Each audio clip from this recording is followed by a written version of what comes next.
Good morning, student. This is your ninth class chemistry and we were discussing lesson number 4 structure of atom, जिसमें हमने structure of atom discuss किया, Bohr model, किस तरह से उसमें shell में electrons fill होते हैं, ठीक है, इलेक्ट्रॉनिक कॉन्फ़िगरेशन डिस्कस की, वैलेंसी डिस्कस की, और लास्ट टाइम हमने मास नंबर और atomic number, number of protons, electrons, neutrons, ये सब डिस्कस किया था।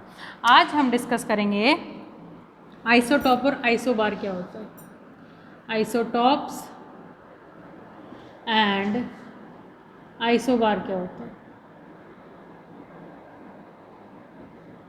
आइसोटॉप्स एंड आइसोबार्स क्या होता है। आइसोटॉप्स क्या होते हैं? Isotopes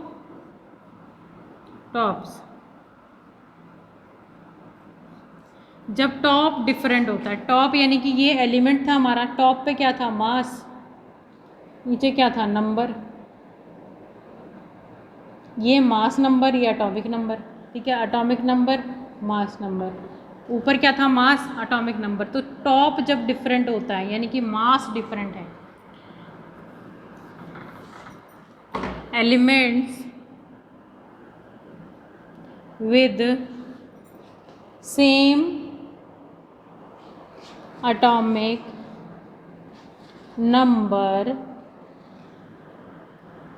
element with the same atomic number but different atomic mass. Element have same atomic number but different atomic mass are called as isotopes, are called as isotope. For example, आपका chlorine है Cl और Cl, ठीक है। एक chlorine दो form में exist करता है नेचर में, एक क्लोरीन का मास 35 है, एक क्लोरीन का मास 37 है, तो ये दोनों क्या हैं? Isotopes. Elements with the same atomic number, atomic number same है दोनों का, 17, ठीक है। Element with the same atomic number 17 but different atomic mass, atomic mass अलग अलग होते हैं, 35 और 37, उसको हम क्या कहते हैं? उसको आइसोटॉप्स बोलते हैं, उसको आइसोटॉप्स। तो क्लोरीन इनका मास अलग अलग है, 35 और 37, नंबर सेम है, तो ये हो गए आपके आइसोटॉप्स। आइसोटॉप का एक और एग्जाम्पल हाइड्रोजन है आपका, हाइड्रोजन और हाइड्रोजन, इसका 1, 2 और 3 होता है एटॉमिक मास, ठीक है, 1, 2 और 3 होता है इसका एटॉमिक मास। क्लोरीन में तो हम इसको सेम ही बोलते हैं, क्लोरीन ही बोलते हैं। प्रोटियम, ड्यूटीरियम और ट्रिटियम, प्रोटियम, ड्यूटीरियम और ट्रिटियम, ये हाइड्रोजन के 3 आइसोटॉप्स हैं। प्रोटियम, ड्यूटेरियम और ट्रिटियम हाइड्रोजन के 3 आइसोटॉप्स हैं, और क्लोरीन के 2 आइसोटॉप्स हैं। इन सब में क्या है? डिफरेंट मास नंबर, ठीक है, जो इनका एटॉमिक मास अलग अलग है, 1, 2 और 3 एटॉमिक मास है। इसमें कितना था atomic mass?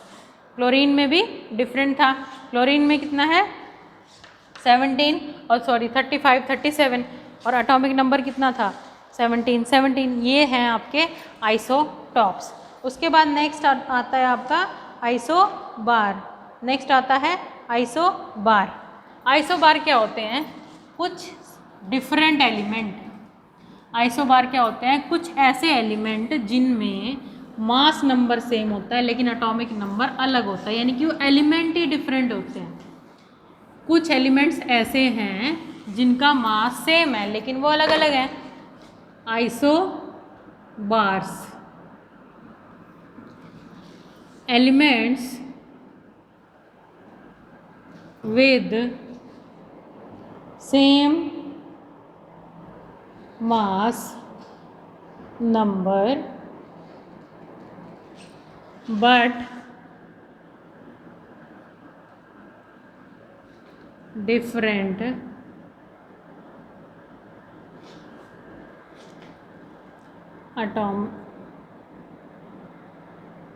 atomic number. Different atomic number. Elements with same mass number, different atomic number are called as isobars. मतलब ऐसे एलिमेंट जिनका मास सेम है लेकिन उनका एटॉमिक नंबर अलग है, वो एलिमेंट अलग अलग हैं. जैसे आर्गन और कैल्शियम है. ठीक है, आर्गन और कैल्शियम है. आर्गन का क्या कितना होता है एटॉमिक नंबर 18, कैल्शियम का 20, लेकिन इनका जो वेट है ऑलमोस्ट 40 के इक्वल होता है दोनों का. इसका जो वेट है ऑलमोस्ट 40 होता है. ठीक है, वेट क्या है 40 होता है. तो ये दोनों क्या है 40 सेम है ना, और ये डिफरेंट एटॉमिक नंबर. तो ये क्या हो गया आपका एटॉमिक नंबर अलग अलग है. 18 और 20 एटॉमिक नंबर है अलग अलग है, और एटॉमिक मास सेम है 40 एंड 40.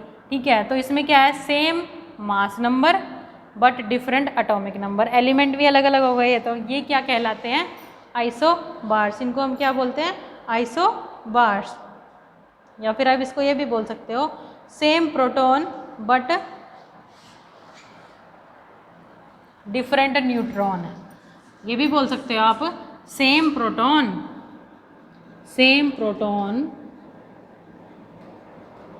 बट डिफरेंट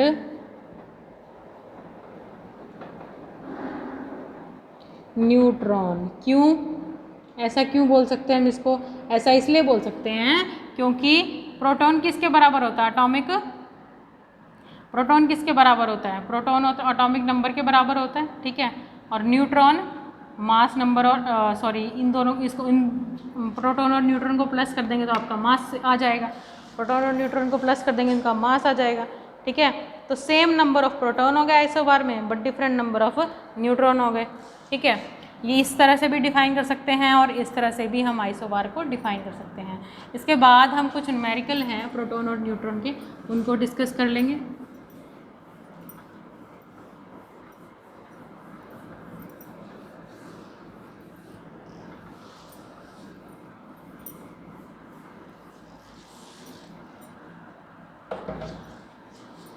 प्रोटॉन और इलेक्ट्रॉन. हाँ, इलेक्ट्रॉन्स जो हैं उनको रिप्रेजेंट कैसे करते हैं ये देखेंगे हम.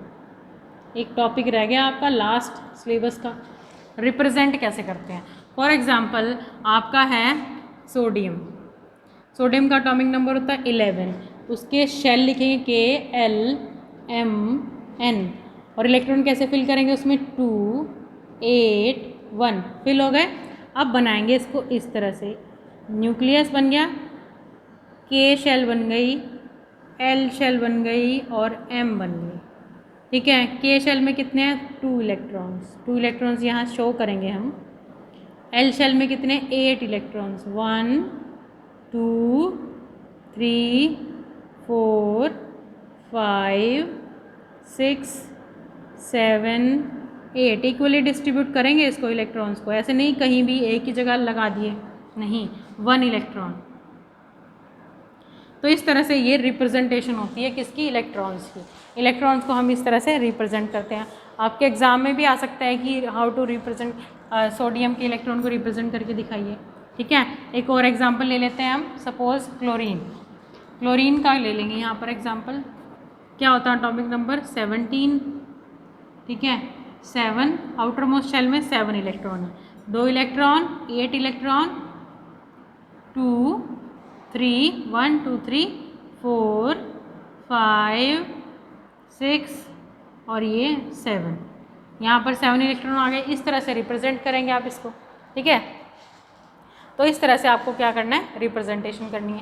एक दो एलिमेंट और देख लेते हैं, उस फिर हमारा बिल्कुल क्लियर हो जाएगा. ठीक है, और एग्जाम्पल देखिए जैसे कि आपका ये है क्लोरीन है. क्लोरीन हो गया आपका, हाइड्रोजन हो गया. मैग्नीशियम देखिए, मैग्नीशियम देखिए,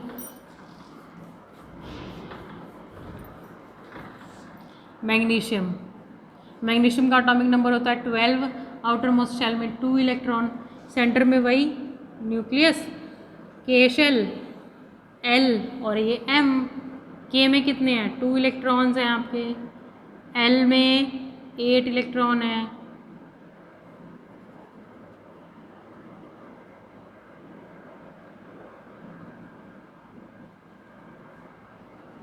और M में 2 इलेक्ट्रॉन्स. इस तरह से जितना इक्वली डिस्ट्रीब्यूट हो सके उतना करना है। तो इस तरह से आप इलेक्ट्रॉन को रिप्रेजेंट करेंगे। ये आपका लास्ट टॉपिक था आपके 4th चैप्टर का और आपके सिलेबस का। ठीक है, इसके बाद आप हम रिवीजन करेंगे। Thank you and have a nice